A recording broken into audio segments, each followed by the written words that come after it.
नरेश मीणा के जो समर्थक हैं उनका कहना था 21 तारीख को आप जयपुर के शहीद स्मारक पर देखिएगा कि क्या कुछ प्रदर्शन रहने वाला है। और आज 21 तारीख हो चुकी है। जितने भी समर्थक हैं भारी तादाद में यहाँ शहीद स्मारक पर जुट चुके हैं। नमस्कार, आप देख रहे हैं द फैक्ट, मैं हूँ अंकिता और आज हमारे साथ अब इस वक्त किसान नेता जो है यहाँ पर मदन जी जुड़े हैं। मदन जी, ये बात आप लोगों ने कही थी और सोशल मीडिया पर भी बखूबी बहुत वायरल रही कि 21 तारीख को आप शहीद स्मारक पर देखिएगा, तो आज किस तादाद में आपके साथ या समर्थक जुड़ने वाले हैं और क्या आज की पूरी प्रतिक्रिया रहने वाली है? नमस्कार जी।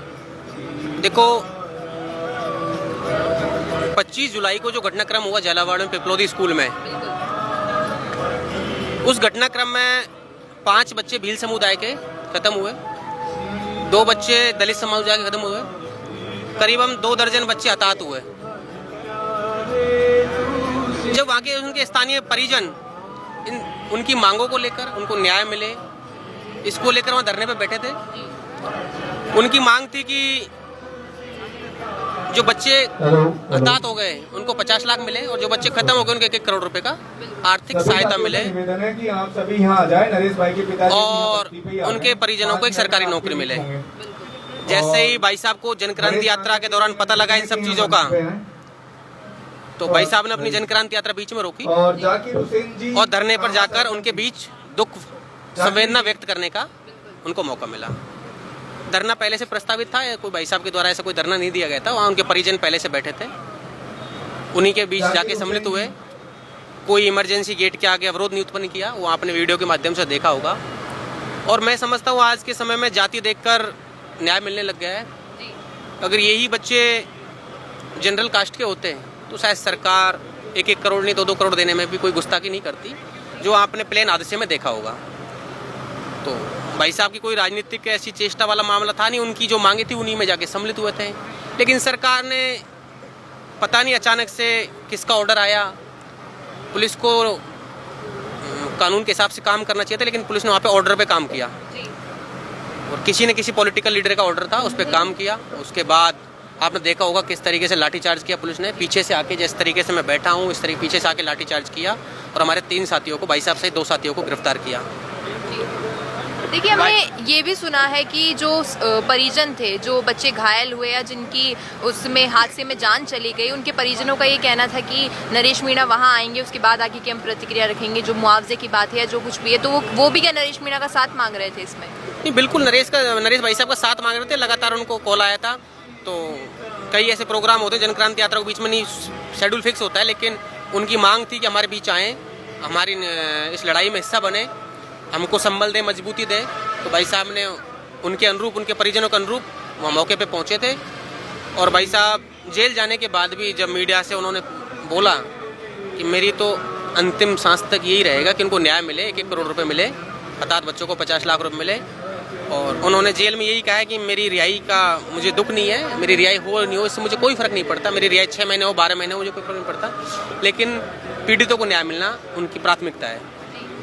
और दूसरी बात ये कि नरेश मीणा जी के अलावा भी कुछ लोग इस मामले में जेल में गए थे, तो वो तो अगले ही दिन बाहर आ गए। फिर आपको क्या लगता है, क्या कारण है कि नरेश मीणा को इतने दिन तक उसमें रखा गया? और उस वक्त अनाउंसमेंट भी हो गई थी कि इतने पर्टिकुलर तारीख तक नरेश मीणा को हम जेल में रखेंगे। नहीं, उनके साथ 2 साथियों को गिरफ्तारी हुई थी, एक मुरारी मीणा है, एक जेपी मीणा है। दोनों साथी भाई साहब के साथ ही न्याय का परीक्षा में। लेकिन उनके अलावा निर्मल चौधरी भी झालावाड़ वाले मामले में ही गए थे, लेकिन वो अगले ही दिन बाहर आ गए थे। आपको क्या लगता है कि उनके साथ किसी बड़े नेता का हाथ है इसलिए बाहर आ गए, और नरेश मीणा के समर्थन में कोई है नहीं बड़े नेता, इसलिए ऐसा हुआ? देखो, निर्मल चौधरी गए थे और उनके साथ सुरेश गुर्जर गए थे, खानपुर विधायक, दोनों साथी थे। और उनको ना तो 151 डिटेन किया, उन्होंने रिटर्न में अंडरटेकिंग दी थी कि हम यहाँ से वापस लौट जाएंगे। उनको किसी भी तरीके की कोई डिटेन नहीं किया था 151 में, ऐसी कोई बात थी नहीं। अगर उनको डिटेन करते तो आगे की कार्रवाई होती, लेकिन उन्होंने तो रिटर्न में अंडरटेकिंग दी थी कि मैं वापस जयपुर चले जाऊँगा, आप मेरा वहाँ टोल पे रोकने के बाद वापस जयपुर लौट गए। और दूसरी बात ये कि अभी हाल ही में जब ये बात भी हमने सुनी है समर्थकों की ओर से कि जमानत तो हम उस बात पे लेंगे जब हम ये आरोप कबूलेंगे, ये आरोप सरासर गलत है, सरकार फंसा रही है केवल नरेश मीणा को, तो हम ये आरोप मानते नहीं है, इसलिए हम जमानत की अपेक्षा नहीं करते हैं, हम इनकी रिहाई चाहते हैं केवल। बिल्कुल, हमने जमानत लगा ही नहीं रहे। हम ये चाहते हैं कि ये झूठी जो FIR हो रही है, झूठे मुकदमे क्वेश होने चाहिए, वापस सरकार इनको मुकदमों को वापस ले, यही हमारी मांग है। हमें न्यायपालिका से हमें अपनी जमानत की तरफ हम मूव नहीं कर रहे हैं। हम चाहते हैं कि सरकार इन मुकदमों को वापस ले और बच्चों को न्याय मिले। देखिए, आज से पहले समरावता मामले में आप लोगों ने बहुत समर्थन दिखाया था, बहुत जगह ऐसे प्रदर्शन भी हुए थे, लेकिन वक्त 8 महीने का लग गया था। तो अब क्या झालावाड़ वाले मामले में भी यही सब रहने वाला है? वैसे न्यायपालिका पर हम भरोसा है और सरकार की लेकिन बेरुखी सामने आ रही है। सरकार ने पिछले मामलों में भी जो जमानत थी, सशर्त जमानत थी, उन पे भी SHO नगर फूट की प्रार्थना पत्र पर उनको भी खारिज करने का प्रार्थना पत्र लगाया सरकार ने। तो सरकार की मंशा ठीक नहीं है। आज ज्ञापन सौंप दिया गया है, विधानसभा घेराव की भी हम कहें घोषणा कर दी गई है, तो आगे क्या कुछ प्रतिक्रिया रहने वाली है? क्योंकि आज 21 तारीख की बात की गई थी और हमने देख लिया कि समर्थन में बहुत सारे लोग हैं, इतने समर्थक यहाँ मौजूद हो चुके हैं, तो विधानसभा में क्या कुछ रहने वाला है? देखो, आज तो हमारा सांकेतिक एक मौन सत्याग्रह था और आप सोचो कि जेल में होने के बाद एक छोटे से मैसेज पर मौन सत्याग्रह में आपने देखी होगी भीड़, तो और भीड़ में सर्व समाज के लोग थे, राजस्थान के हर कोने से लोग थे। पिछली बार 25 फरवरी को विधानसभा घेराव का हमने डेट दिया था और उस विधानसभा घेराव में हम सभी साथी पूरी टीम के साथी हर गांव में गए थे, पीले चावल बांटे थे। सरकार ने जब स्थिति भांपी, नीचे से इनपुट लिया, तो लाखों की संख्या में विधानसभा घेराव के लिए इनको इनपुट मिला। तो सरकार ने हमसे आगे से मैसेज कॉल किया और CM साहब ने हमसे वार्ता की। लेकिन CM साहब ने हमारे कई वादे थे, उन पे 1-2 वादों को छोड़कर कई वादों पे वो खरे नहीं उतरे हैं, जिनमें हमारे कई केसों की बात हुई थी, समरावता को मुआवजे के लेकर बात हुई थी। तो ऐसी चीज़ों में कई में कटौती कर दी गई है। कई मुकदमों में जो FR पेश करनी थी, बंद करने थे, क्लोजर रिपोर्ट पेश करनी थी, वो नहीं करे। अब हमने आज विधानसभा घेराव का ऐलान तो कर दिया, लेकिन डेट हम अभी न्यायपालिका की ओर देख रहे हैं। न्यायपालिका पे हमें पहले भी विश्वास था, आज भी है, लेकिन कहीं ना कहीं आज के समय में न्यायपालिका में राजनीति का कहीं ना कहीं हस्तक्षेप हो गया है। अब अभी हम हाईकोर्ट की तरफ बेल की ओर मूव करेंगे। अभी क्या है, सरकार ने पता नहीं सरकार की क्या मंशा है, क्या कुंठा है। अभी SHO नगर फूट की रिपोर्ट पर उन्होंने जो पहले 166-67 में जो बेल दी थी, सशर्त जमानत, पैरा नंबर 8-9, उसमें आपत्ति दर्ज करते हुए बेल को खारिज करने का परिवाद दिया है। उसमें 19 तारीख को परसों सुनवाई थी, अगली डेट उसमें 29 है। अभी हम 29 को हमारे तरफ से वकील है सलीम सूरी, उन्होंने टाइम मांगा है, हमारा जो जजमेंट देंगे उसमें रिकॉर्ड में लेने के लिए समय मांगा है। और उस समय के बाद अगर सरकार की क्या मंशा रहती, अगर सरकार की मंशाएं ठीक नहीं रहती, सरकार की मंशाएं ठीक नहीं रहती, तो हम गांव-गांव जाएंगे, घर-घर जाएंगे, लेकिन नरेश भाई साहब को किसी भी कीमत में जेल में नहीं रहने देंगे। देखिए, पहले झालावाड़ वाले मामले समरावता वाला मामला था, उसमें तो विधानसभा घेराव की जब बात थी तो मुख्यमंत्री जी से बातचीत हो गई थी। अब हमने जहाँ तक सुना है कि अब ऐसा कुछ भी नहीं होगा, किसी प्रकार का कोई समझौता नहीं होगा, ना ही कोई अगर आश्वासन देने की उम्मीद की जाएगी तो उसको स्वीकार किया जाएगा। नहीं, अब तो मुख्यमंत्री आके ये भी कहते हैं कि ये सब कुछ कर देंगे, हम खुद स्वयं अपना बयान दे दे तब भी हम विश्वास नहीं करेंगे, हम विधानसभा घेराव करेंगे और जनता के लिए जो जनता का जो फैसला होगा वही फैसला हम मंजूर करेंगे। पिछली बार क्यों होता है कि सत्ता का प्रदेश का मुखिया होता है मुख्यमंत्री, और विश्वास करना नैतिक दायित्व बनता है कि उनकी बात में वजूद होता है, दम होता है, कोई पॉलिटिकल नेता नहीं होता है, प्रदेश का मुखिया होता है। और हमारी डायरेक्ट उनसे बात हुई थी, हम उनकी बातों पे हमने अमल भी किया था, तो हमें उन्हें भरोसा दिया। लेकिन लोकतंत्र में भरोसा तोड़ना एक प्रदेश के मुखिया को शोभा नहीं देता है, उनको भरोसा नहीं तोड़ना चाहिए था। देखिए, झालावाड़ वाला जो मामला है, इसको तो अभी कम समय हुआ है, लेकिन समरावता वाले कांड में जो थे, नरेश मीणा 8 महीने जेल में रहकर आए हैं आश्वासन देने के बावजूद। तो क्या अभी भी ऐसा ही कुछ रहेगा, ऐसी रणनीति चलने वाली है फिर से? नहीं, इतना लंबा हम अभी नहीं लेंगे। अब हम 1-2 हियरिंग देखते हैं कोर्ट का क्या रहता है स्टैंड। अगर कोर्ट का स्टैंड हमें ठीक नहीं लगा तो हम जल्दी विधानसभा की घेराव की तिथि घोषित कर देंगे और जनता के बीच जाएंगे। और हमें भरोसा है कि नरेश भाई साहब जेल के भीतर रहें, बाहर रहें, जनता उनके लिए इतना ही प्यार करेगी। क्योंकि पहले वो समरावता में जेल गए थे जब उन्होंने चप्पल त्याग दी थी, इस बार उन्होंने अपने शर्ट त्यागी है, तो कहीं ना कहीं समर्पण, त्याग और अर्पण की भावना तो उनमें दिखती है। और अगर वो कहीं नेता के रूप में अगर सौदेबाज दलाल टाइप के होते तो आज करोड़ अरबों में बाहर लग्जरी गाड़ियों में घूमते, डिफेंडर गाड़ियों में घूमते और पॉलिटिक्स में टिकट मांग के विधायक बन जाते। लेकिन विधायक और सांसद बनना उनका उद्देश्य नहीं है, उनको लीडर बनना है। वो ये चाहते हैं कि मैं विधायक या सांसद नहीं बनूं, लेकिन मैं एक ऐसा लीडर बनूं कि ना विधायक सांसद होते हुए मेरे पूर्वी राजस्थान के जितने भी विधानसभा क्षेत्र हैं उनमें मेरी बात को अमल किया जाए। प्रशासन जब जहाँ भी कोई दुखियारा मुझे याद करे तो मैं उनके बीच जाके उनको न्याय दिलाने की भरसक कोशिश करूँ।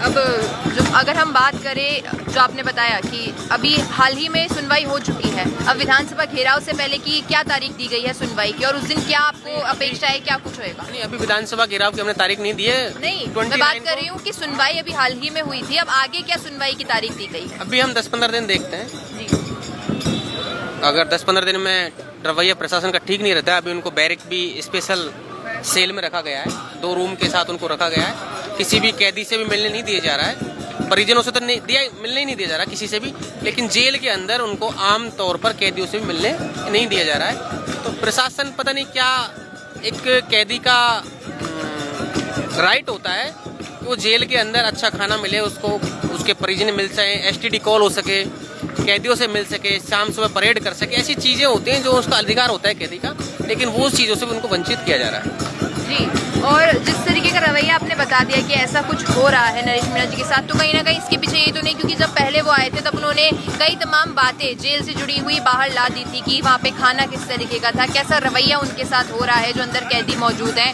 तो शायद इसलिए सरकार ऐसा कुछ कर रही है। देखो, सरकार की मंशाएं तो हमेशा ऐसी रहती हैं कि जिस नेता के साथ जनबल होता है, आज मैं राजनीति में देख रहा हूं कि जनता किसी नेता के पास नहीं है, और जनता जिस भी नेता के पास है, चाहे वो करोड़ीलाल मीणा हो, हनुमान बेनीवाल हो, चंद्रशेखर आजाद हो, सचिन पायलट साहब हो, कहीं ना कहीं इनको बड़े ओहदे और बड़े पदों से वंचित रखा जाता है। जी, ये आपने देखा भी होगा। तो ऐसा ही इनके साथ हो रहा है। बिल्कुल, आज के समय में तो शायद कहीं ना कहीं ऐसा ही हो रहा है। उनको लग रहा है कि सांसद विधायक नहीं है, लेकिन आज भी इनके पास इतना हो रहा है कि जहाँ जिस भी क्षेत्र में अन्याय होगा वहाँ जाएंगे तो स्वतः प्रशासन को झुकना पड़ेगा। जी, और आपने बात की तमाम नेताओं की, आज भी हमने देखा समरावता में भी हमने बहुत इंतजार किया, लेकिन प्रहलाद जी के अलावा कोई साथ नहीं आया था। अब हम देख रहे हैं कि पूर्व रहे लेकिन राजेंद्र गुड़ा जी साथ है, और कोई नेता क्यों नहीं दिख रहा है? भ्रष्टाचार के खिलाफ खड़े हैं नरेश मीणा, फिर क्यों कोई समर्थन में नहीं है विपक्ष की ओर से भी? देखो, नेता तो पार्टियों को गुलाम हो चुके हैं और पार्टियों को टिकट पे जीत के आ जाते हैं।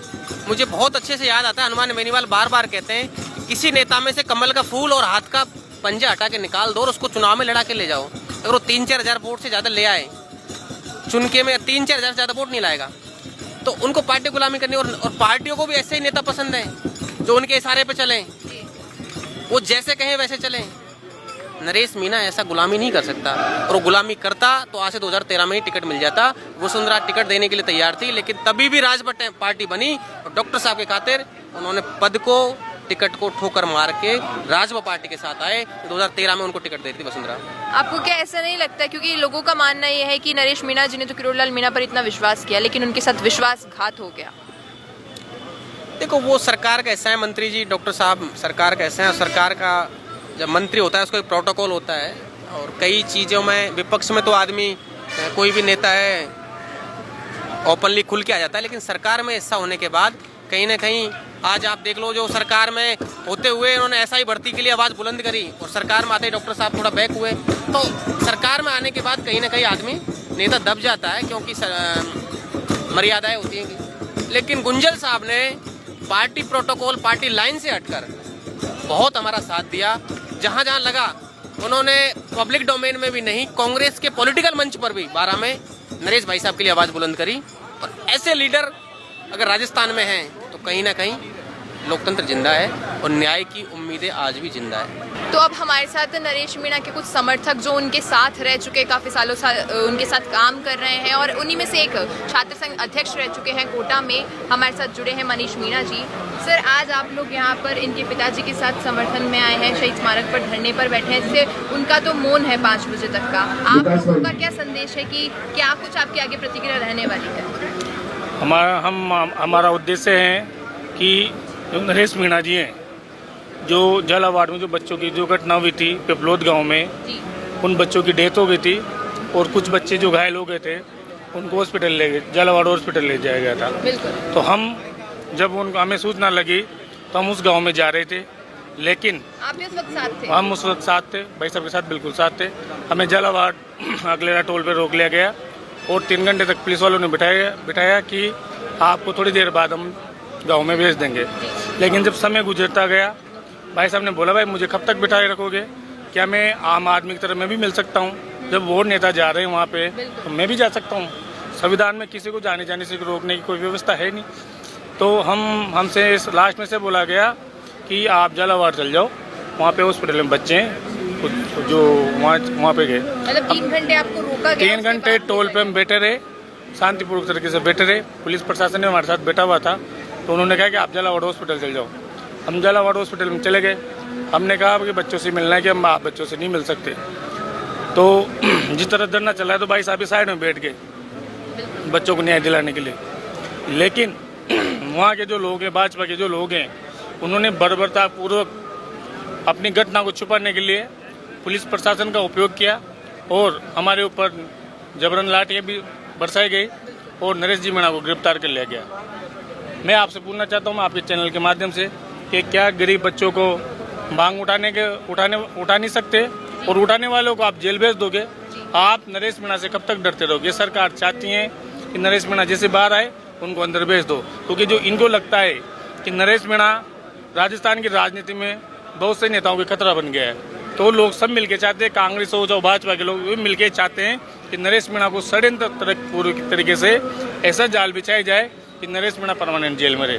हम उस अन्याय के खिलाफ आज यहाँ मौन धरने में बैठे हुए हैं। यहाँ भी हमारी मांग पूरी सुनवाई नहीं होती तो हम जल्दी से रणनीति बनाएंगे और विधानसभा का घेराव करने की तैयारी करेंगे। जी, लेकिन कहना यह है कि नरेश मीणा जी के साथ जो आपने बताया कि आप लोग थे और भी लोग थे, क्योंकि जन क्रांति यात्रा से आप लोग सीधा वहाँ गए थे झालावाड़ में बच्चों से और उनके परिजनों से मिलने के लिए, तो कहना यह है कि एम्बुलेंस वगैरह का रास्ता रोका गया था और सरकारी कार्य में बाधा उत्पन्न करने के मामले में उन्हें ले जाया गया। नहीं मैडम, ऐसी कोई बात नहीं थी। वहाँ पर एक साइड में वो जो इमरजेंसी गेट था उसके एक साइड में बैठे थे और लोग भी बैठे हुए थे बीजेपी के, कांग्रेस के। हम भी वहाँ जाके नरेश भाई साहब के साथ में साइड में बैठे थे। पूरा एक रास्ता पूरा क्लियर था मैडम एम्बुलेंस के लिए। ऐसी कोई घटना ही नहीं घटी। वहाँ पे पुलिस वालों ने गाड़ी लाके खड़ी कर दी। फिर वो जो वहाँ पर वो थे, क्या नाम से उनका, डिप्टी साहब आए, वहाँ भाई साहब से बात करी कि भाई एम्बुलेंस का रास्ता रुक जाएगा कि सर हम एक तरफ उठने के लिए तैयार हैं, एक तरफ बैठ जाएंगे, पर रास्ता हमारी वजह से किसी को हम अनकम्प्लीट डिस्टर्ब नहीं करेंगे। उसके बाद में भी ऐसे बात करते करते उसके बाद में गिरफ्तार किया है, लाठियाँ बरसाई पुलिस ने। वहाँ ऐसी कोई घटना नहीं हुई थी। वहाँ पर जो उन्होंने बताया है, उन्होंने षड्यंत्र पूर्वक नरेश भाई सबको फंसाने का काम किया है। जो गरीब बच्चों के लिए न्याय मांग रहे थे, मैडम आप वहाँ जाना, देखना कितने गरीब बच्चे थे, वो आदिवासी दलित थे। वो बिल्कुल, मैं बताऊँ आपको, अगर मेंटेनेंस स्कूल का हो जाता तो वो बच्चे क्यों मरते? जिस परिवार में एक बच्ची थी उनकी वो खत्म हो गई, उनसे क्या गुजरी होगी सोचो आप। जो 7 बच्चे मरे हैं उनके परिवार में कोई वंश ही नहीं बचा, उनके परिवार से क्या बीती होगी। तो कम से कम उनको 1-1 करोड़ रुपए तो मुआवजा देना चाहिए। ये नरेश भाई साहब की मांग थी कि इनको 1 करोड़ रुपए का मुआवजा दो और जो दोषी हैं, अधिकारी हैं जिन्होंने काम करवाया, ये इसका स्कूल का मेंटेनेंस करवाया था या जिन्होंने लापरवाही बरती है, उसके ऊपर कार्रवाई हो। तो उन्होंने उसको सब कुछ छिपाने के लिए नरेश भाई साहब पे कार्रवाई की है मैडम। जी, देखिए, मुआवजे की बात ऐसी है कि सरकार की तरफ से या सरकारी तौर पर अगर ऐसा कुछ किसी भी व्यक्ति के साथ या किसी भी जनता में से किसी के साथ होता है तो मुआवजा दिया जाता है, मुआवजे की बात भी होती है। लेकिन जो परिजन है उनका कहना ये था कि नरेश मीणा जी आएंगे, उनसे बातचीत होगी, उसके बाद मुआवजे की बात की जाएगी। तो शायद कहीं ना कहीं ये एक रीजन भी रहेगा कि सरकार को लगा कि नरेश मीणा के आने के बाद ही परिजन एक्शन लेंगे, तो इस वजह से ऐसा हुआ। बिल्कुल मैडम, सब उनको पूरा बेहतर सरकार को कि नरेश मीणा अगर यहाँ मिल लिया, इनसे पहुँच गया, बातचीत कर ली, तो जो नरेश मीणा कहेगा वही परिजन करेंगे। नरेश मीणा जो ही कहता, मैं आपसे कह रहा हूँ कि भाई आप बच्चों को 1 करोड़ रुपए मुआवजा दो। जब अभी वहाँ अहमदाबाद में प्लेन हादसा हुआ है मैडम, वहाँ सबको 1-1 करोड़ रुपए दिए हैं। वो सब अमीर आदमी थे, उनका 1-1 करोड़, जो ये गरीब आदमी थे, सरकार को मदद करनी चाहिए थी। सरकार को दरिया दिल दिखा के 7 बच्चों को 1-1 करोड़ रुपए का मुआवजा देना चाहिए था मैडम। और जो हमारी मांग, ये नरेश भाई साहब की मांग थी। देखिए, हम बात करें समरावता कांड की या फिर हम बात करें अभी झालावाड़ वाले मामले की, कहीं ना कहीं ये माना जा रहा है कि नरेश मीणा को जल्दी से गुस्सा आ जाता है और शायद इस वजह से ये होता है कि वो जेल जा रहे हैं, क्योंकि वो आक्रोशित हो जाते हैं। और राजनीति की बात करें या हम सोशल सामाजिक तौर पर बात करें तो एक धैर्य रखना ज़रूरी होता है किसी भी नेता के लिए, और क्योंकि वो भी एक जनप्रतिनिधि हैं, राजनीति से जुड़े हुए हैं, तो ये धैर्य रखना उनके लिए ज़रूरी। क्या आपको लगता है यही एक कारण है उनके इस जेल में जाने का? बिल्कुल मैडम, धैर्य भी रखना चाहिए, धैर्य भी है उनमें, ऐसी कोई बात नहीं कि धैर्य नहीं है उनमें। वो जो ये सरकार उनकी पॉपुलेशन से उनकी जो काम कर रहे हैं, तो लोग जो जन क्रांति यात्रा निकाल रहे थे उसमें इतने लोग जुड़े थे मैडम, दिनों दिन बढ़ते ही जा रही थी तादाद। जब उनियारा पहुंचती तो लगभग उसमें लाखों की भीड़ आती है उनियारा में। देवली उनियारा में वो यात्रा जनक्रांति यात्रा सफल होती तो सरकार को ये भय था कि अगर इनकी यात्रा सफल हो गई तो ये आने वाले टाइम में डिस्टर्ब करेगा सबको। इस चक्कर में उनको षड्यंत्र पूर्वक फंसाने का काम कर रहे हैं मैडम। पहले समरावता जो चुनाव लड़े वो तो वहाँ हो सकता है गलती हो गई होगी, तो उसके बाद में पर झालावाड़ में उनकी कोई गलती नहीं थी मैडम, जो सरकार ने जानबूझ के अंदर डाला है उनको। अब आज आप लोग यहाँ शहीद स्मारक पर बैठे हैं, उनके पिताजी भी यहाँ मौजूद हैं और भी तमाम लोग उनसे जुड़े हुए यहाँ मौजूद हैं, स्टेज पर बैठे हैं और समर्थन में जो लोग हैं समर्थक उनके वो भी यहाँ मौजूद हैं। आज आप लोग जमानत के लिए बैठे हैं या रिहाई के लिए बैठे हैं? मैडम हम समरावता में जो वहाँ झालावाड़ में मृत पिलोदी गांव में जो घटना घटी है उन बच्चों को न्याय दिलाने के लिए बैठे हैं जी। जो उन बच्चों को न्याय मिले, उनको अभी तक सरकार ने कुछ भी नहीं दिया है, उनको 1 करोड़ रुपए मुआवजा दे और जो दोषी है उनके खिलाफ कार्रवाई करे और जो झालावाड़ में नरेश भाई साहब को षड्यंत्रपूर्ण फंसाया गया है उसकी न्यायिक जांच हो।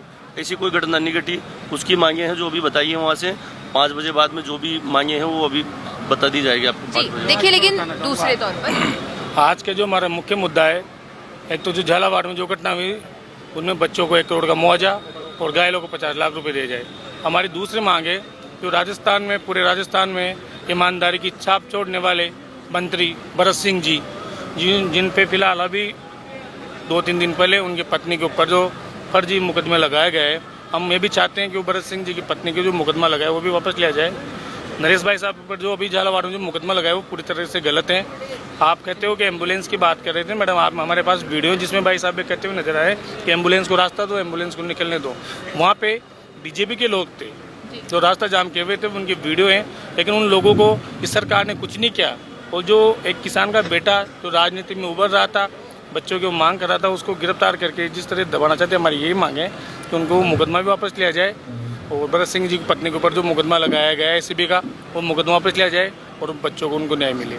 जी देखिए, अब आप लोगों का इतना हम कहें भारी तादाद में समर्थन है नरेश मीणा के साथ, तो अब जब अगली रिहाई सुनवाई जब भी होती है तब उनकी रिहाई की बात की जाए या उनकी जमानत की बात की जाए झालावाड़ वाले मामले में। दूसरी ओर ये भी देखा है कि जब वो समरावता वाले कांड से निकलकर बाहर आए थे तो वो जमानत पर बाहर आए थे। 13 जुलाई को जब वो बाहर आए थे तब न्यायालय का ये भी कहना था आप किसी प्रकार की भीड़ इकट्ठा नहीं करेंगे, किसी भी आप समारोह में नहीं जाएंगे, सम्मिलित नहीं होंगे। तमाम ये सारी पाबंदियां उस वक्त थी। 25 तारीख को उन्हें जाना भी था पेशी, मतलब 25 तारीख को हर महीने उनके ये भी था कि पेशी होगी, आपको जाना होगा, एक बार आना होगा यहाँ पर। बावजूद उसके उन्होंने जनक्रांति यात्रा की शुरुआत की और जो न्यायालय का कहना था उसके विरुद्ध गए, तो शायद हो सकता है ये मामला भी उससे जुड़ा हो। जब जनक्रांति यात्रा स्टार्ट हुई थी तो उसको चालू हुए 5 दिन हो गए थे। अगर सरकार चाहती कि भीड़ का जो आप कहना चाहते हो कि न्यायिक जांच, तो 5 दिनों पहले रोक देती सरकार कि आप एक जनक्रांति यात्रा मत निकालो, तब तो सरकार आगे आगे नहीं है। इसी घटना हो गई बच्चों की, तो वहाँ पे नरेश मीणा किसी समारोह में गया नहीं, कोई सांस्कृतिक प्रोग्राम में नहीं गया। ऐसी दुखद घटना थी जो पूरे प्रदेश को हिला के रख दिया था, उस घटना में गया है। तो सरकार बातें बनाना चाह रही है। ये तो नरेश जी को भी पता है ना कि मेरे को 25 था, मैं उसमें बता देना चाहता हूँ। जिस दिन 25 तारीख की बात थी, 25 तारीख की सुबह भाई साहब नगरकोट थाने में आज देने आए थे, मैं साथ था, आज दे के गए थे, पूरी न्यायिक पालना की थी। उसके बाद क्रांति यात्रा निकल रही थी, जब ऐसी घटना हो गई तो सभी नेता जा रहे थे, उनको जाने में क्या दिक्कत थी, चले जाने देते, ऐसी स्थिति पैदा नहीं होती। तो एक सोची साची षड्यंत्र का शिकार बनाया जाता है उनको। और मैं आपको बता देना चाहता हूँ मैडम, आप कहते हो कि नरेश मीणा उग्र होता है तो अपने परिवार के फायदे के लिए थोड़ी उग्र होता है। वो उग्र होता है तो आम जनता के लिए, गरीब जनता के लिए उग्र होता है, अपने परिवार के निजी काम के लिए तो कभी उग्र हुए नहीं। और उग्र होते तो किसी के लिए ऐसे थोड़ी बात है। आज आप देख सकते हो ये सामने धरना चल रहा है एसआई भर्ती परीक्षा का, 120 दिनों की सरकार कभी आके नहीं खुली। अब कब तक आदमी चुपचाप बैठा रहेगा? नहीं, वही कहना है। देखिए, समरावता वाले मामले में नरेश मीणा को 8 महीने का समय लगा था बाहर आने के लिए, और आपको भी बताया उस वक्त भी आप लोगों ने बहुत लंबे समय तक प्रदर्शन किया था, धरने किए थे, और 8 महीने बाद नरेश मीणा जमानत पर बाहर आए थे। रिहा अभी भी नहीं हुए वो समरावता वाले मामले में। बावजूद उसके अब जब ये झालावाड़ वाला मामला हो गया है तो क्या ऐसा लग रहा है कि अभी भी लंबा समय उनका जेल में बीतने वाला है?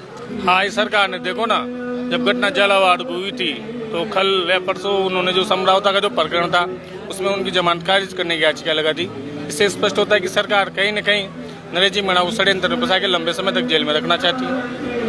तो ऐसा क्यों कर रही है सरकार? आप लोग बार बार कहते हैं षड्यंत्र है, या सत्ता का ये कहें, सत्ता ये चाह रही है नरेश मीणा को बाहर नहीं आने देना चाह रही है, ये तमाम चीजें क्यों हो रही है? ये सरकारें चाहती हैं कि नरेश मीणा झुक जाए, मैं आपको स्पष्ट तौर पर बताना चाहता हूँ कि सरकार चाहती है कि नरेश मीणा झुक जाए और हमारा समर्थन ले ले। अगर खाली नरेश मीणा जी बीजेपी ज्वाइन कर ले तो मैं आपको बता देना चाहता हूँ चैनल के माध्यम से खाली उनकी जमानत हो जाए। जी देखिए, ये वाली बात मैं जब खुद नरेश मीणा जी से मिली थी, जब वो जमानत से बाहर आए थे, झालावाड़ जो समरावता वाला कांड था उसके बाद जमानत पर जब बाहर आए थे, और तमाम ये सारी चीजें बातचीत मेरी भी उनसे हुई थी।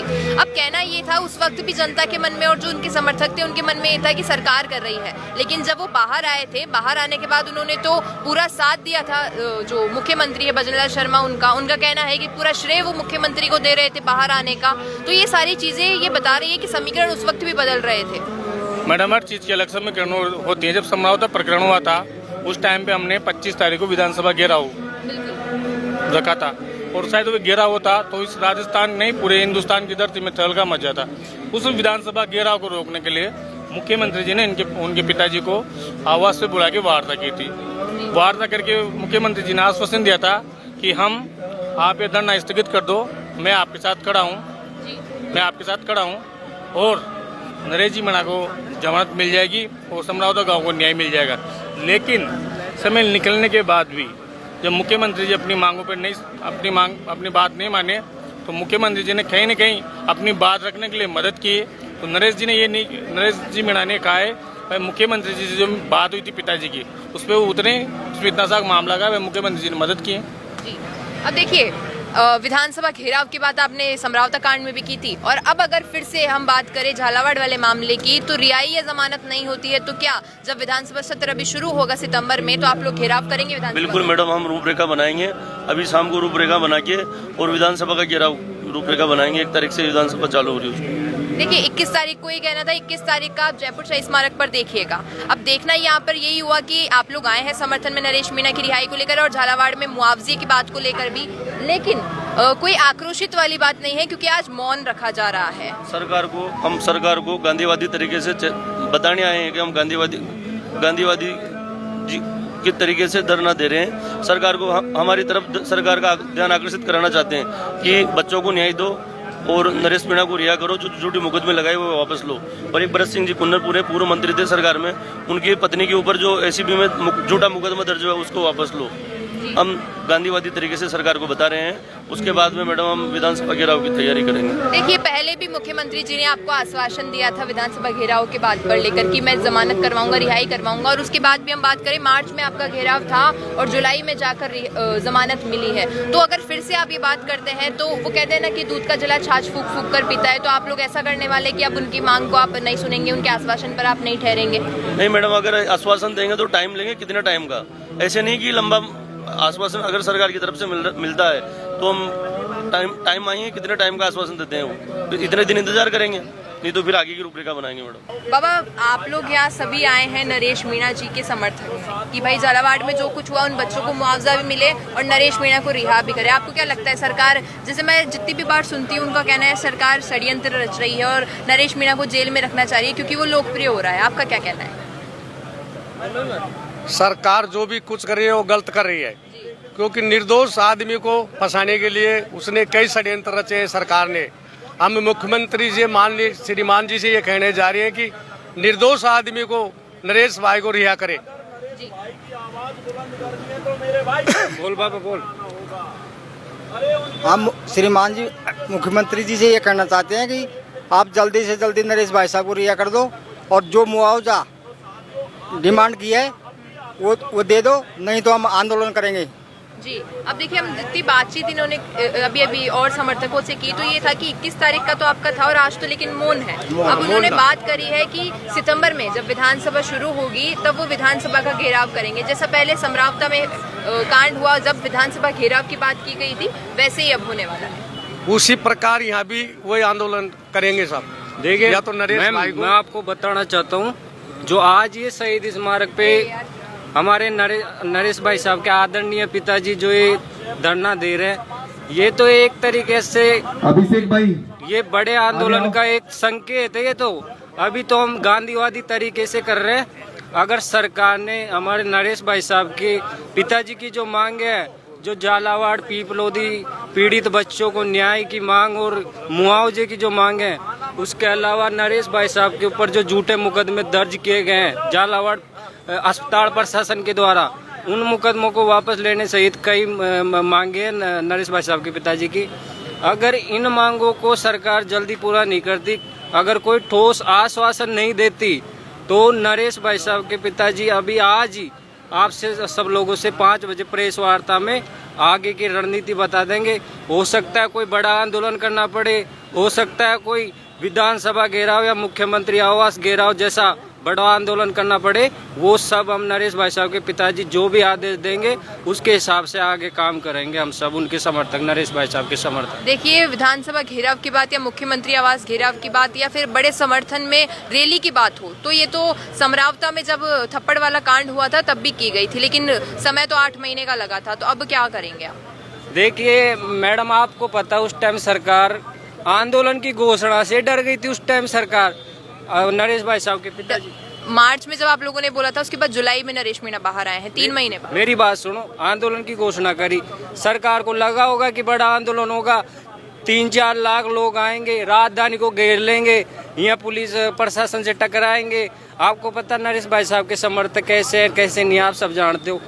तो सरकार डर गई थी, इसलिए नरेश भाई साहब के पिताजी को बजरलाल जी ने वार्ता के लिए बुलाया, उनको आश्वासन दिया कि आप आंदोलन स्थगित कर दो, हम ये नरेश भाई साहब को छोड़ देंगे। लेकिन उन्होंने मीठी गोली दी, लगभग 1 महीने बाद छोड़ने की बात बोली थी, लेकिन उन्होंने धीरे धीरे करके 8 महीने तो लगे, लेकिन वो वादे पे खरे उतरे। अब फिर से आप लोग क्या चाहते हैं कि धीरे धीरे आपको फिर से मीठी गोली दी जाए और फिर से क्या 8 महीने उनको झालावाड़ वाले मामले में भी जेल में रख लें? देखिए मैडम, आपको पता है आदमी एक बार ठुकराता है लेकिन दूसरी बार वो संभल के चलता है। अब की बार ऐसा कुछ नहीं होगा। अब की बार तो जो भी होगा ना, कोई आंदोलन होगा, चाहे बड़ा आंदोलन होगा, बहुत मजबूती से होगा। और नरेश भाई साहब के पिताजी जैसा भी आदेश करेंगे हम उनके पीछे खड़े हैं। उनके जितने भी समर्थक हैं नरेश भाई साहब के पिताजी के पीछे खड़े हैं। वो जैसा भी आदेश देंगे, चाहे बड़ा आंदोलन करना पड़े, चाहे कुछ भी करना पड़े, लेकिन झालावाड़ पीड़ित बच्चों, मासूम बच्चों को न्याय दिलाने के लिए और नरेश मीणा की रिहाई के लिए हम कुछ भी करने को तैयार है। हम नरेश भाई साहब के लिए मर मिटने को भी तैयार है। तो क्या आप जैसे आज तो कम तादाद में आप लोग हैं, तो जब भी आगे विधानसभा की घेराव की बात जो बार बार की जा रही है, तो तब क्या कुछ प्रतिक्रिया रहेगी? प्रतिक्रिया मैडम, जो भी हमारे जो वरिष्ठ लोग हैं टीम के, वो जो भी निर्देशन देंगे उसका पालन करेंगे। और जो आंदोलन होगा वो वाकई में आंदोलन ही होगा और बड़ा होगा। ऐसा आंदोलन होगा जिससे सरकार को प्रभावित होके और उन्हें हमारे पक्ष में सुनवाई करनी पड़ेगी। जैसा अब इन्होंने कहा कि अब पहले जैसा नहीं होगा, जैसे पिछली बार मीठी गोली दे दी गई वैसा अब नहीं होगा, क्योंकि वो कहते हैं ना, दूध का जला छाछ में फूंक के पीता है। तो क्या अगर विधानसभा घेराव की बात होती है और मुख्यमंत्री जी फिर से आश्वासन देते हैं और बातचीत होती है सरपंच जी और मुख्यमंत्री जी की, नहीं हो जाएगा, सेटलमेंट होता है, तो फिर क्या रहेगा आपका? मैडम, जो बातचीत होगी तो बातचीत की भी एक जगह रहेगी पिछली बार की तरह, क्योंकि भाई साहब जेल में थे और भाई साहब के साथ साथी जो युवा हैं, जो टीम है, वो क्रांतिकारी, उनमें राजनीतिक विचार इतने नहीं है। इसी कारण जो उन्होंने बात कही, जो समझौता किया, वो उन्होंने कमरे के अंदर कर लिया। तो अब की बार अगर वो बातचीत करने के लिए आते हैं तो उन्हें आप क्या मानते हैं कि नरेश मीणा के पिताजी हैं जो, उन्होंने पहली बार क्या गलत फैसला लिया था, पहली बार कमरे में बात करके गलत किया?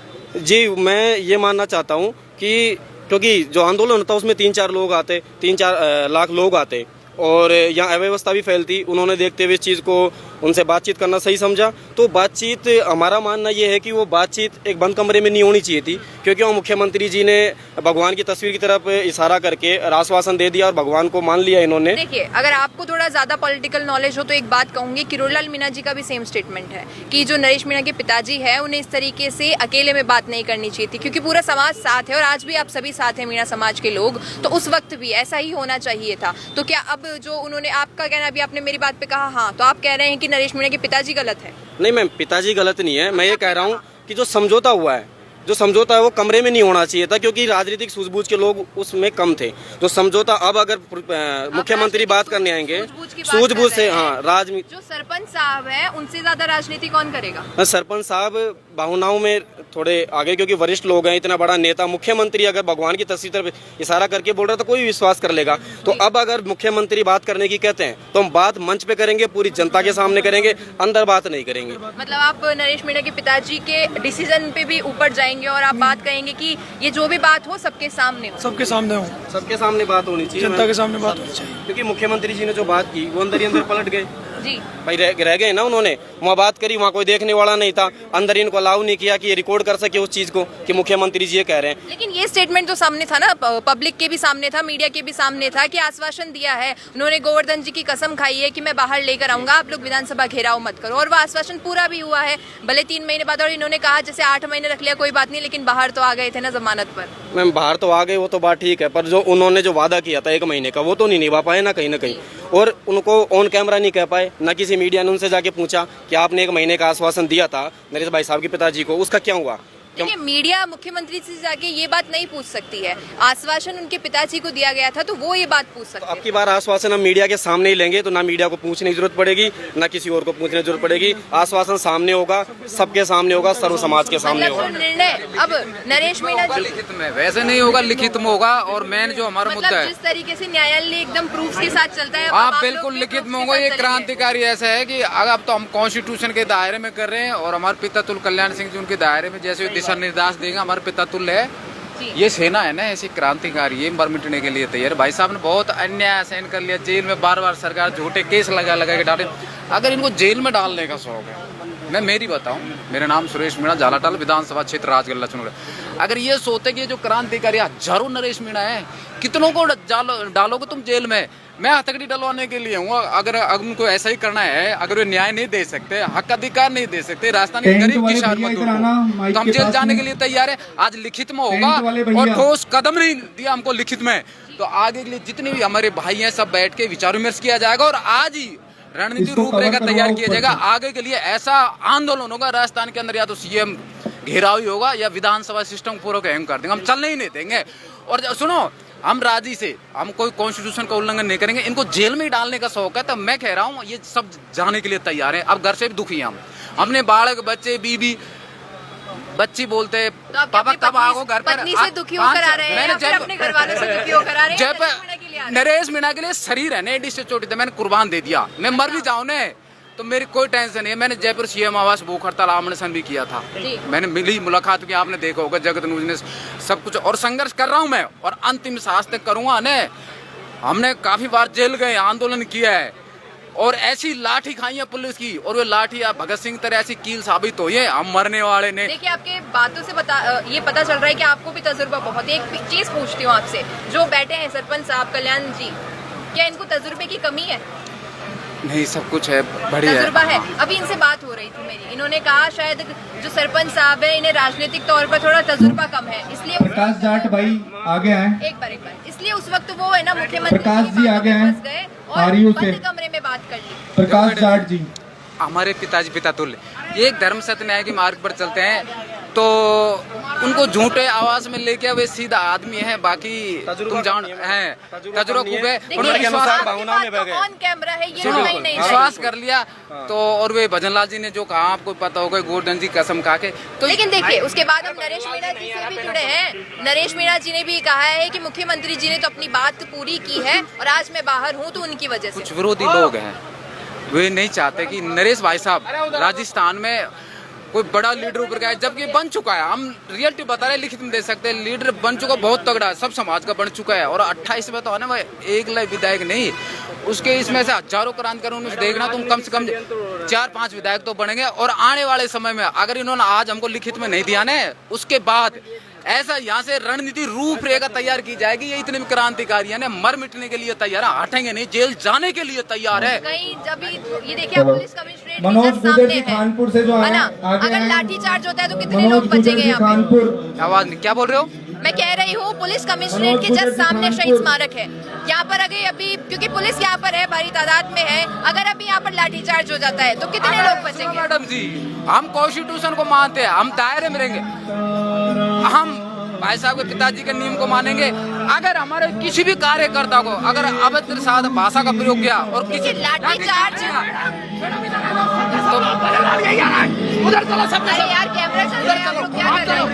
अगर गलत किया तो हम भी, ये सेना ने बिगड़ जाए, ईंट का जवाब पत्थर से देंगे। हम जेल जाने के लिए तैयार है, पीछे नहीं हटेंगे, जेल जाने के लिए तैयार है, मर मिटने के लिए तैयार है। पर हम नरेश भाई साहब के साथ इतना अन्याय अत्याचार जो शोषण हुआ है ना, अब हम सहन नहीं कर सकते। कितनी बार जेल में डाल दिया, अब आज 45 साल का होगा। अब एक क्रांतिकारी, अब हमारे अंदर नरेश मीणा का खून दौड़ रहा है। मतलब जितने लोग यहाँ पे अगर सब जेल में चल जाए, जेल भराव हो जाए, तो उसके लिए आंदोलन करो, मेरे को नहीं जेल भरो आंदोलन का। ऐसे क्रांतिकारी है, हम सीधा पुलिस से टकराएंगे, हम सीधा टकराएंगे। और नरेश के समर्थक डरते नहीं है। प्रमाण की जरूरत नहीं होती है। अगर इनको जेल में डालने को सौ केस लगाने को पूरा सेक्शन लगा दो और जेल भरो आंदोलन होगा, जेल भरो आंदोलन। अगर भजन लाल ऐसे नहीं मानेगा ना, हम जेल जाने चाहते हैं, नरेश भाई जाएंगे। तो अब नरेश मीणा जी के सुपुत्र हमारे साथ जुड़े हैं, हम आपको देखते रहते हैं सोशल मीडिया पर जी।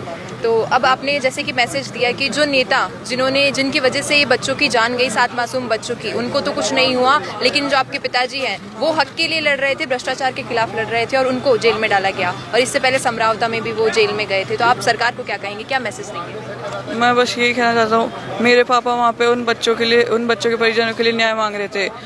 जो लोग एरोप्लेन से जिनकी मृत्यु हो गई उन्हें 1-1 करोड़, और वो जो मासूम बच्चे जिनके स्कूल से मृत्यु हो गई उन्हें बस 10-10 लाख।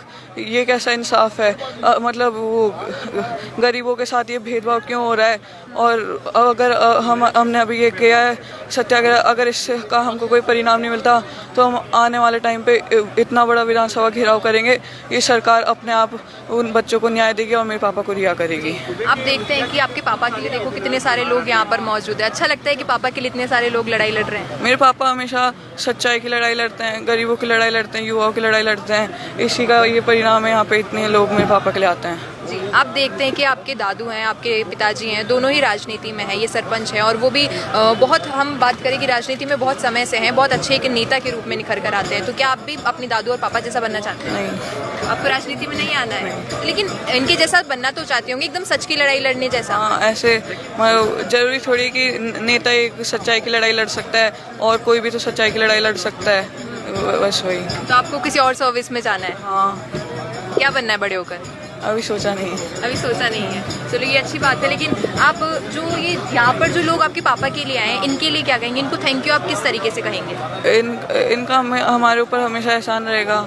हम जहाँ बोलते हैं ये आ जाते हैं हमारी मदद के लिए, और इनका हमेशा हमारे ऊपर एहसान रहेगा। अब हमारे साथ प्रहलाद खटाना जी जुड़ चुके हैं। सर, आज के पूरे इस कार्यक्रम की हम बात करें तो मौन रखा गया और अब सभी को आपने सभी प्रश्नों का जवाब दिया है, ज्ञापन सौंपा गया है, विधानसभा घेराव की भी अनाउंसमेंट कर दी गई है। तो आगे क्या प्रतिक्रिया है? आगे की प्रतिक्रिया, जिस तरीके से अभी भाई नरेश के पिताजी यहाँ बैठे थे और आदरणीय अतुल प्रधान जी और साथ में पूर्व मंत्री गुड़ा जी आए और तमाम नरेश मीणा के जो क्रांतिकारी साथी हैं, जो राजस्थान के अलग अलग कोने से आए, प्रशासन के भारे परेशान करने के बाद, नेताओं के डराने धमकाने के बाद आज लोग यहाँ पहुँच करके संदेश दिया साफ तौर से कि जो हमारी मांगे अगर उनको मान लिया जाए समय के अनुसार तो ठीक है, नहीं माना जाएगा तो विधानसभा का ऐलान कर दिया है, तारीख सबको बता दी जाएगी, तय समय पर जिस दिन तारीख का ऐलान होगा उस दिन फिर दोबारा से राजस्थान की विधानसभा का घेराव किया जाएगा। जी, और अभी जब यहाँ पर हम बातचीत करते हैं समर्थकों से तो कहीं ना कहीं बार बार ये षड्यंत्र वाली बात आती है, आपको भी क्या लगता है यही ऐसा मामला है?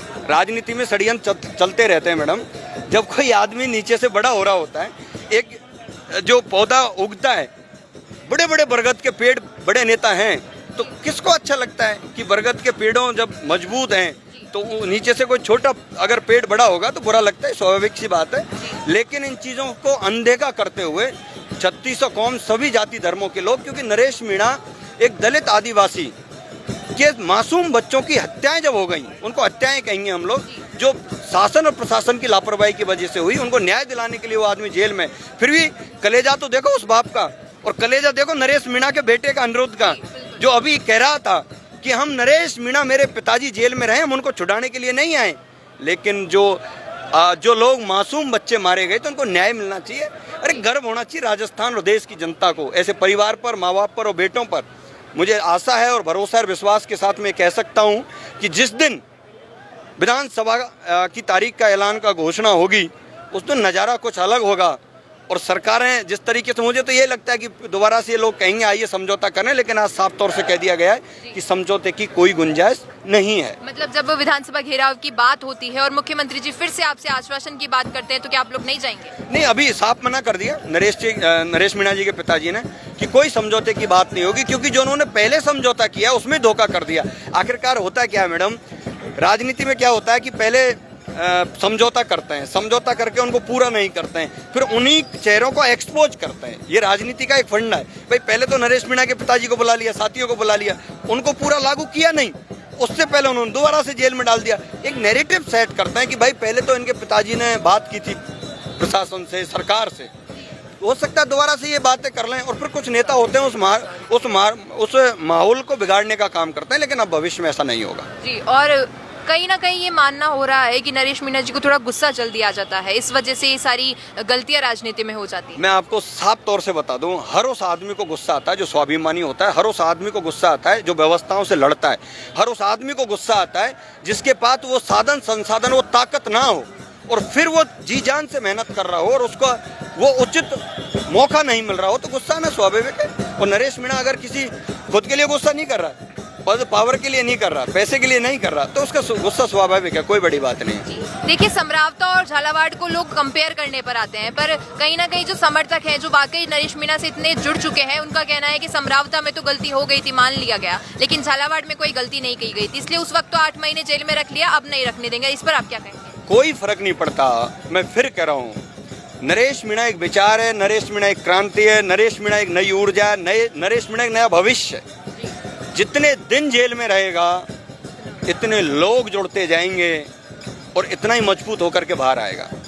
आज का ये एक दिवसीय मौन और ये सत्याग्रह जो रखा, वो इसलिए था कि जो झालावाड़ में पिपलोदी गांव में जो मासूम बच्चों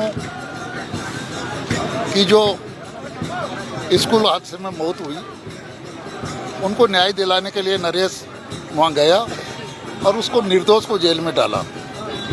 तो हमारा ये था कि सबसे पहले तो नरेश को जेल में रहे नहीं छोड़े, लेकिन उन बच्चों को न्याय पहले मिले, क्योंकि उन बच्चों के वो देखा उनके हमने घरों को, उनके भेड़ बकरियान आदमी उन घरों में रहते हैं जो ऊपर छत नहीं है, तिरपाल बिछा कर वो मतलब तान रखे, और उनको बड़ी आशा थी कि हमारे बच्चे पढ़ेंगे, कुछ अच्छा करेंगे तो हम भी एक अच्छा जीवन जिएंगे, लेकिन उनका सपना अधूरा रह गया। और नरेश ने, उसकी जनक्रांति यात्रा चल रही थी, बढ़िया चल रही थी, लेकिन अचानक ऐसी घटना हुई जिससे पूरा देश हिल गया। तो नरेश को छोड़ के उसका जाना जरूरी था, और वो गया वहाँ, एक जननेता का फर्ज भी बन जाता, और वहाँ जाकर के उसने शांतिपूर्ण तरीके से कोई मतलब उसने कोई रास्ता कुछ भी नहीं किया।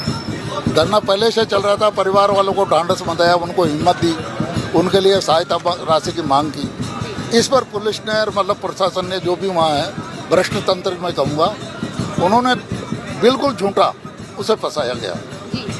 देखिए, नरेश मीणा जी हमेशा सच के साथ खड़े हैं और झूठ के खिलाफ लड़ रहे हैं, भ्रष्टाचार के खिलाफ लड़ रहे हैं, लेकिन कोई बड़ा नेता अभी भी निखर कर उनके साथ सामने नहीं आता है कि उनके साथ में खड़ा हो या सरकार के खिलाफ लड़े, वो विपक्ष के तौर पर हो या पक्ष के तौर पर हो। पहले प्रहलाद गुंजल जी समरावता वाले केस में तो उनके साथ थे, लेकिन अब तो कोई भी नहीं है। इस पर ये तो बात साहब, मैं कुछ नेता के बारे में, और इनका तो आह्वान है, ये नरेश के पिताजी के रूप में जब यहाँ आए हैं तो ये सबका सम्मान करते हैं, जो भी आए वही बड़ा नेता है। इस नरेश की लड़ाई में, क्रांतिकारी भगत सिंह की लड़ाई में जो भी नेता आएगा वो बड़ा नेता है, कोई छोटा नहीं है। ये सब किसे अब ये पता नहीं।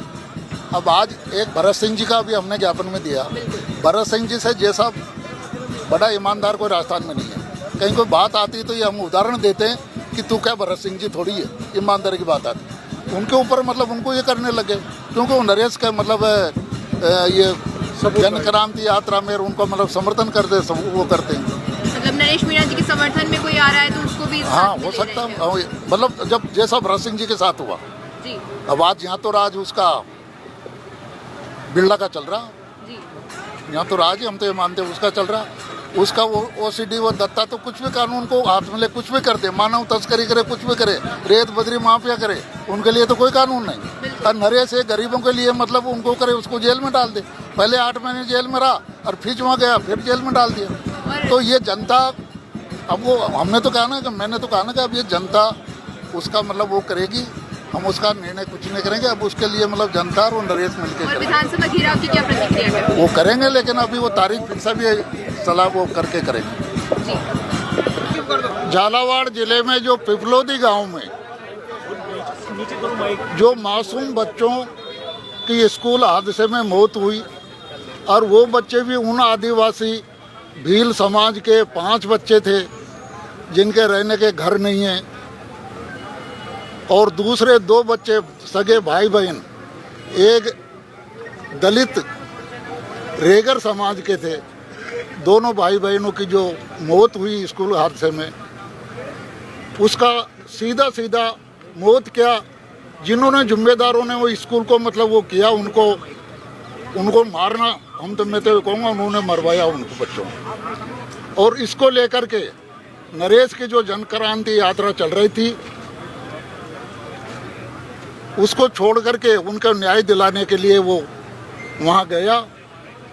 वहाँ धरना पहले से लोग करके बैठे थे। उनके परिवार वालों को उनको सहायता राशि दिलाने की ये मांग करके वो भी धरने में बैठा, उनमें शामिल हुआ। तो एक षड्यंत्र पूर्वक झूठे मतलब मुकदमा लगा करके उसको निर्दोष को, जिसको वहाँ प्रत्यक्षदर्शी कोई भी नहीं बता सकता, और झूठे जेल में डाला है। तो एक तो उसको लेकर के ये आज का ये सांकेतिक धरना, ये को मतलब सरकार को ये समझाने की बात है कि आगे जो लोगों का ये जो रोष है, इस तरह से कानून देश में संविधान में बनाया गया कानून सबके लिए समान है, लेकिन कानून के 2 वो भाग कर रखे हैं। बड़ों के लिए कानून अलग होता है, छोटों के लिए कानून छोटा हो जाता है।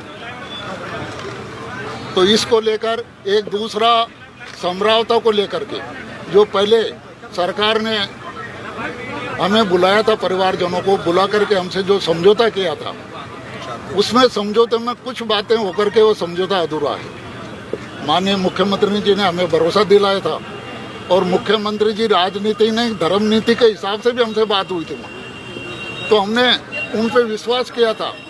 लेकिन वो विश्वास पे अभी पूरा मतलब वो अमल नहीं हुआ है। ना तो समझौता वालों को जो मुआवजा गया वो भी अधूरा रह गया, और जो नरेश के पे झूठे केस, एक केस तो 12 जिले के कवाई थाने में हुआ, जिसमें बिल्कुल झूठी एमएलसी बनाई। पुलिस वाले के कहीं लगी नहीं, पुलिस वाले को ले गए, डॉक्टर से कहा कि पट्टी बांध दो, एमएलसी झूठी बनाई। इसी प्रकार से 12 में एमएलसी झूठी बनाई, वो केस झूठा था। समझौता में एमएलसी झूठी बनाई, और ये सरासर आप सबके सामने है। जहाँ झालावाड़ में एमएलसी बना करके उसको मतलब पुलिस वाले को लगना बता करके कैसे मतलब डॉक्टरों ने एमएलसी बना के पट्टी बांध के, जो सरासर झूठ है, जिसके लिए कोई भी नहीं कहेगा, और उसको जो जेल में डाल रखा है। तो उसके लिए आज ये मतलब किया है। आगे एक दूसरा केस नंबर 166 मुकदमा नंबर, हमारी सरकार से जब बात हुई थी तब वो आंदोलन वापस लिया था, तो ये सारी बातें हुई थी। नरेश के ऊपर जो कांग्रेस राज में 12 में जो केस लगे हैं वो वापस होंगे, और जो 166 और 167 का मुकदमा नंबर जो टोंक के उसमें लगा है वो केस वापस होंगे। लेकिन वापस लेने के बजाय उसको जमानत हुई को वापस षड्यंत्र के तहत उसको मतलब वापस फंसाने के लिए उसकी जमानत को मतलब खारिज कराने की कोई ऐसी योजना मतलब वो बना रहे हैं ये जो राजनेता और ये जो सरकार है। तो उसके लिए हम सावधान करना चाहते हैं और सचेत करना चाहते हैं कि जैसा हमारे भाई साहब अतुल जी प्रधान ने बताया कि आने वाली विधानसभा के दौरान वो घेराव होगा और ज़बरदस्त होगा, और अब की बार कोई समझौता नहीं होगा। अगर इस तरह का षड्यंत्र किया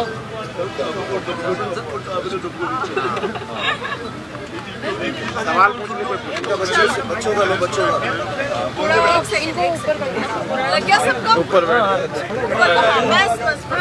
ऊपर बैठ जाओ। हम यहाँ पर मेरे पापा की रिहाई के लिए नहीं आए, हम उन निर्दोष बच्चों के परिजनों की न्याय के लिए मांग के लिए आए हैं। अगर उन बच्चों को न्याय नहीं मिलता और मेरे निर्दोष पापा को जेल में ये फंसाए रखते हैं, तो हम आने वाले दिनों में महाविधानसभा घेराव करेंगे और इतनी भीड़ करेंगे कि राजस्थान में कभी किसी नेता ने इतनी भीड़ नहीं करी होगी। Very good very good.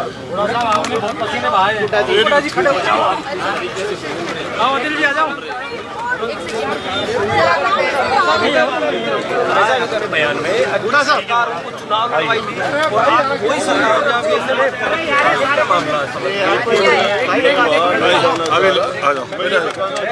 Naresh Meena के साथ सरासर गलत किया और ये अपार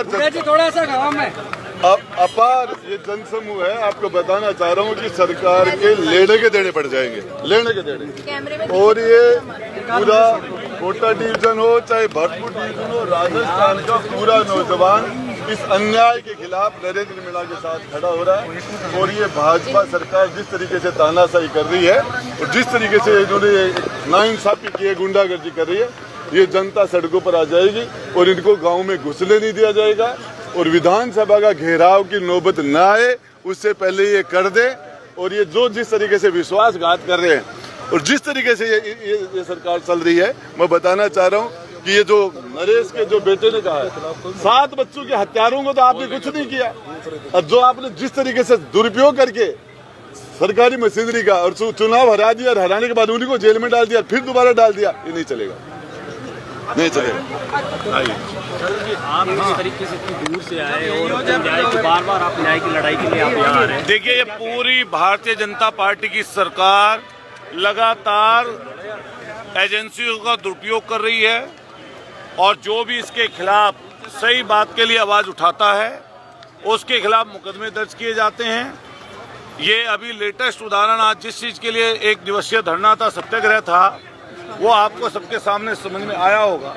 जिस तरीके से दुखद 7 बच्चों की, मैं तो ये कहूँगा इसमें 302 का मुकदमा होना चाहिए था। पूरे देश ने इसमें दुख व्यक्त किया और उसके बाद जब शांतिपूर्वक तरीके से धरना चल रहा था, जिसका नेतृत्व तो नरेश मीणा कर रहे थे, जो कुछ दिन पहले जेल से जाते सहकर छूटकर आए थे, उनको वापस जेल भेज दिया गया। आज उनके दोनों, एक बेटा और भतीजा, सब मासूम बच्चे सहित पिताजी और तमाम जातियों के लोग इकट्ठा होकर यहाँ पर राजधानी में धरना प्रदर्शन किया एक दिन का। ये इस बात का जीता जागता सबूत है कि आने वाले समय पर बड़ी लड़ाई इसकी होगी। न केवल जयपुर बल्कि देश के अलग अलग हिस्सों में इस लड़ाई को आगे बढ़ाया जाएगा। मैं आप सब लोगों से यही कहना चाहता हूं, आपके माध्यम से सरकार को हम चेताना चाहते हैं कि सरकार सचेत हो जाए कि आने वाले समय पर विधानसभा का महाघेराव होगा। अगर इन लोगों ने मांगे नहीं मानी तो निश्चित रूप से आप तय मानिए, इस बार जैसा उनके पिताजी ने कहा है, परिवार के लोगों ने कहा है, उनके सब संगी साथियों ने कहा है कि महाघेराव होगा और कोई समझौता नहीं किया जाएगा। अगली जो सभा होगी उसमें अखिलेश यादव जी भी आएंगे क्या? देखिए, हम लोग इनके परिवार के, इनके साथी जो भी बात चर्चा करेंगे, हम लोग राष्ट्रीय अध्यक्ष जी को अपने बताएंगे और हम जो सभा होगी उसमें इनके परिवार के, इनके जानकार लोगों के कहे अनुसार अगर ये लोग बोलेंगे, सब बात करेंगे, साथी लोग कहेंगे, तो हम माननीय अखिलेश यादव जी से बात करके उनको बुलाने का काम करेंगे। नमस्कार, आप सभी का स्वागत है द फैक्ट इंडिया पर। मैं हूं अंकिता और इस वक्त हम शहीद स्मारक जयपुर पर मौजूद हैं, जहां पर जो हम कहें नरेश मीणा के समर्थकों ने जिस तरीके से आज दिखा दिया है, 21 तारीख को दिखा दिया है उन लोगों ने कि क्या कुछ कर सकते हैं वो नरेश मीणा की रिहाई के लिए भी, हम कहेंगे रिहाई के लिए, क्योंकि जमानत नहीं चाहते हैं वो अभी भी। और दूसरी ओर जो झालावाड़ वाले मामले में 7 मासूमों की जान गई और जो तमाम बच्चे घायल हुए, उनके मुआवजे के लिए आज उनके पिताजी ने यहाँ पर शाम 5 बजे तक हम कहें बैठे रहे, मौन लेकर ज्ञापन सौंपा है पुलिस में। और किस तरीके से जो तमाम प्रतिक्रिया रहने वाली है उनकी, ये सारा उल्लेख किया गया है ज्ञापन में। और जल्द ही विधानसभा घेराव की भी घोषणा की जाएगी, ऐसा उन्होंने आज कहा है। और तमाम सारी चीजें आपने देखी है कि किस तरीके से जनता के मन में आक्रोश है कि कौन कौन उनके साथ है और क्या कुछ जनता कर सकती है। कई तमाम लोग तो ये भी कह चुके हैं कि हम जान देने को तैयार है नरेश मीणा के लिए। अब आपकी क्या राय है तमाम चीजों पर, कमेंट्स में जरूर दीजिएगा। मैं अंकिता सोनी, कैमरामैन फैसल के साथ।